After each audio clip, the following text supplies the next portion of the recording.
त्या खात्याचे त्या लेटर हेडवर सही करून या ठिकाणी हा कायदा लागू होतो, त्यामुळे नागपूर पोलिसांनी ऍक्शन घ्यावी या पद्धतीचं पत्र त्यांना दिलेलं होतं. मला माहित होतं की सगळ्याच पोलीस अधिकाऱ्यांना हा कायदा आणि त्यातले बारकावे माहीत असतातच असं नाही, म्हणून कायद्याची प्रत मी स्वतः पोलीस कमिशनरला दिली. कोणत्या कायद्यामधला कोणता भाग लागू होतो यातले तपशील त्यांच्या समोर मांडले. लेखी तर दिलंच होतं, पण तोंडीही सांगितलेलं होतं. 1 महिन्यानंतर नागपूर पोलीस कमिशनरने जाहीर पत्रकारांसमोर सांगितलं की हा अंधश्रद्धा निर्मूलन कायदा धीरेंद्र कृष्ण महाराजाला लागू होत नाही. या संपूर्ण कायद्यामध्ये अंधश्रद्धा निर्मूलन हा शब्दच नाही. आणि एक IPS अधिकारी जे नागपूरचे पोलीस कमिशनर आहे ते म्हणतात की अंधश्रद्धा निर्मूलन कायदा याला लागू होत नाही. दुसरा तर मला अतिशय शॉकच बसला. दुसरं त्यांचं वाक्य होतं, आणि जो दुसरा कायदा आहे ड्रग्ज अँड कॉस्मेटिक ऍक्ट तो सुद्धा लागू होत नाही. ज्या IPS अधिकाऱ्याला drugs and magic remedies act आणि कॉस्मेटिक ऍक्ट मधला फरक कळत नाही, याचा अर्थ त्यांची IPSच्या डिग्रीबद्दल आपण शंका घेतली पाहिजे. त्यापेक्षा त्यांनी कायदे वाचलेच नाही असं म्हटलं तर जास्त योग्य ठरेल. म्हणजे कायद्याचा मुळीच अभ्यास न करता महिन्याभरानंतर हे दोन्ही कायदे लागू होत नाही हा निर्णय पोलीस कमिशनर देऊन मोकळे झाले आणि त्यांनी कोणतीही ऍक्शन घेतली नाही. मी गेले 43 वर्ष अखिल भारतीय अंधश्रद्धा निर्मूलन समितीच्या नावाने हे काम करतो आहे. पूर्वी मी केवळ एक पत्रकार आणि कार्यकर्ता होतो, आणि तरीही मी तक्रारी केल्या आणि पोलिसांनी ऍक्शन घेतली नाही असं कधीही घडलेलं नव्हतं. मधल्या काळामध्ये काँग्रेसचं सरकार होतं, काँग्रेस आणि राष्ट्रवादीचं सरकार होतं, युतीचं म्हणजे शिवसेना आणि BJPचं सरकार होतं. आणि या सगळ्या काळांमध्ये जेव्हा जेव्हा मी तक्रारी करत असे त्यावेळी पोलीस ऍक्शन घेत असे.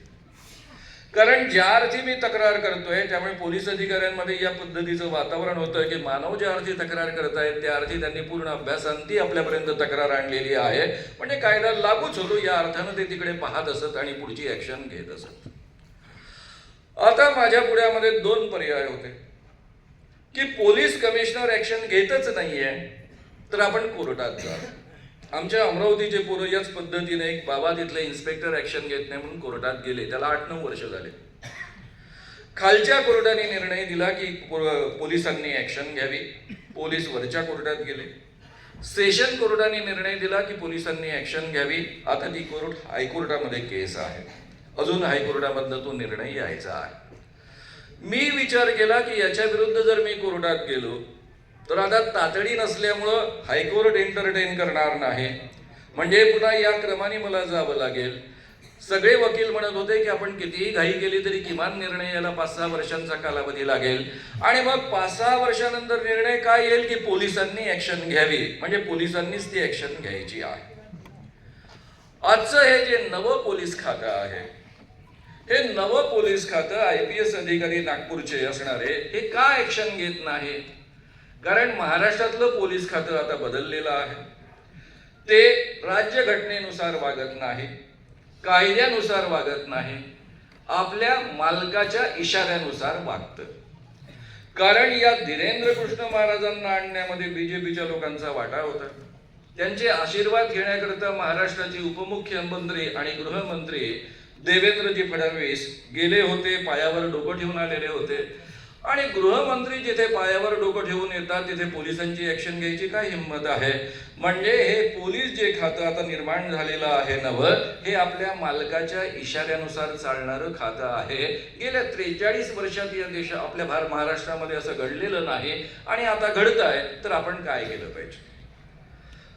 माझ्या पुढे जो पर्याय होता कोर्टात जा आणि 7-8 वर्षानंतर निर्णय आणा आणि पुन्हा पोलिसांनीच ऍक्शन घ्यायची आहे, त्यापेक्षा माझ्या मनात असा विचार आला की ज्या सरकारमध्ये पोलीस खातं कायद्यानुसार वागत नाही, राज्यघटनेनुसार वागत नाही, असलं आपल्या इशाऱ्यानुसार पोलीस खात्याला वाचवणाऱ्या सरकारलाच बदलवण्याच्या भानगडीत आपण का पडू नये?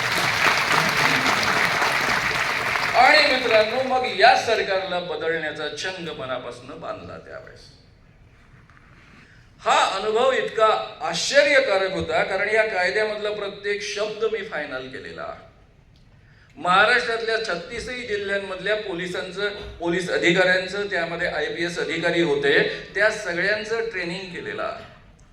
महाराष्ट्रामधल्या प्रत्येक नेत्याचं, जे महत्वाचे नेते आहेत, म्हणजे भाजपचे अध्यक्ष देवेंद्र फडणवीस असतील, शिवसेनेचे अध्यक्ष उद्धवजी ठाकरे असतील, किंवा मुख्यमंत्री पृथ्वीराजजी चव्हाण असतील, किंवा अजितदादा पवार असेल, उपमुख्यमंत्री, या सगळ्यांपर्यंत या कायद्यामधले बारकावे पोचून त्यांची संमती मिळवली होती आणि एकमतानं हा कायदा संमत झालेला होता. आणि मी स्वतः लेखी तक्रार देत असून सुद्धा ज्यावेळेस ते ऍक्शन घेत नाही, याचा अर्थ स्पष्ट होता की त्यांना ऍक्शन घ्यायची नव्हती, अन्यथा मला कायदाच कळत नाही असा त्याचा दुसरा अर्थ होत होता. आता मित्रांनो, त्याच काळामध्ये या धीरेंद्र कृष्ण महाराजांच्या निमित्तानं मला हजारो फोन यायचे. हरिद्वारच्या एका महंतांचा मला फोन आला. ते म्हणाले, मानव साहब, आप जो काम कर रहे हो बहुत अच्छा काम है, इस काम में हम शरीक होना चाहते हैं. बहुत अच्छी बात है, आपका स्वागत है. त्यावर ते मला असं म्हणाले, मानव साहब, उसके पहले कुछ सवालों का जवाब हम चाहते हैं.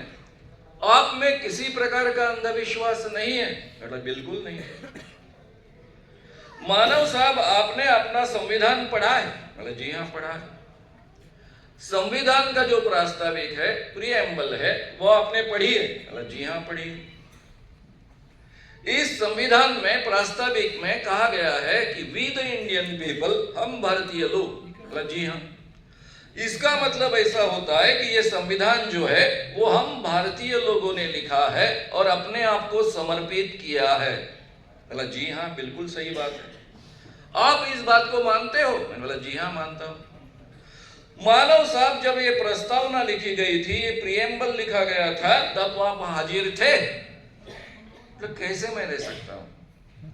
ये जो प्रीएम्बल है वो 22 जनवरी 1947 को, यानी हमारी 15 अगस्त को जो स्वतंत्रता मिली, उसके पहले 8 माह पूर्व पंडित जवाहरलाल नेहरू जी ने ये प्रस्तावना लिखकर संविधान सभा के सामने रखी और उसको सम्मति मिली है.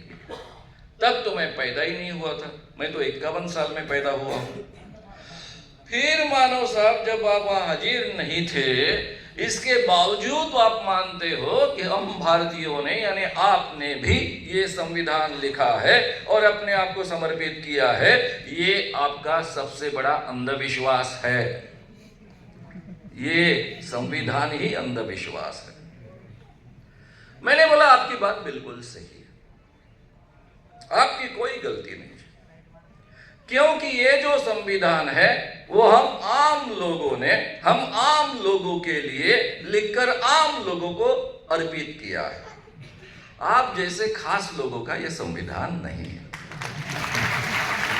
आप जैसे जो खास लोग हैं, जो ब्रह्मा के मुख से डायरेक्टली टपकते हैं, पृथ्वी पर अवतरित होते हैं, उनका जो संविधान था, मनुस्मृति, जिसके आधार पर ये देश गए 2000 सालों से चल रहा था, उस मनुस्मृति नामक संविधान को गाड़कर ही ये संविधान निर्माण हुआ. और इसलिए आपको ये अंधविश्वास लगना स्वाभाविक है.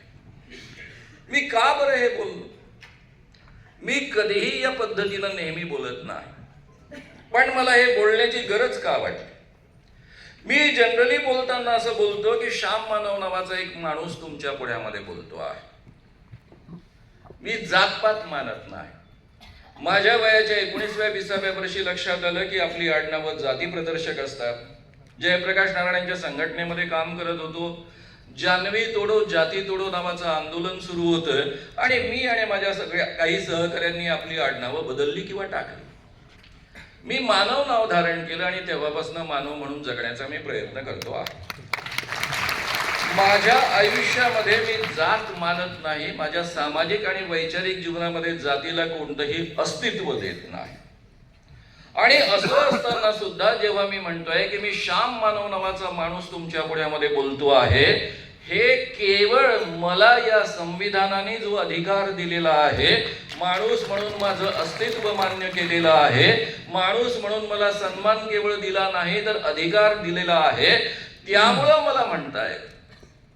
अन्यथा या देशातल्या नियमाप्रमाणे जर मला बोलायचं झालं असतं तर मला म्हणावं लागलं असतं की श्याम मानव नावाचा एक शूद्र तुमच्या पुढ्यामध्ये बोलतो आहे, कारण मी शेतकऱ्याचा मुलगा असल्यामुळं या देशामध्ये माझी ओळख केवळ शूद्र अशी असू शकते. कदाचित तुमच्या हा मुद्दा तेवढा तीव्रतेनं लक्षात येणार नाही, म्हणून मी एका छोट्या प्रसंगापासून सुरुवात करतो. 1899 सालची ही गोष्ट आहे. शाहू महाराज पंचगंगा नदीमध्ये स्नान करत होते आणि त्यांच्या पदरी नोकर असणारा त्यांचा ब्राह्मण त्यांच्या पुढ्यामध्ये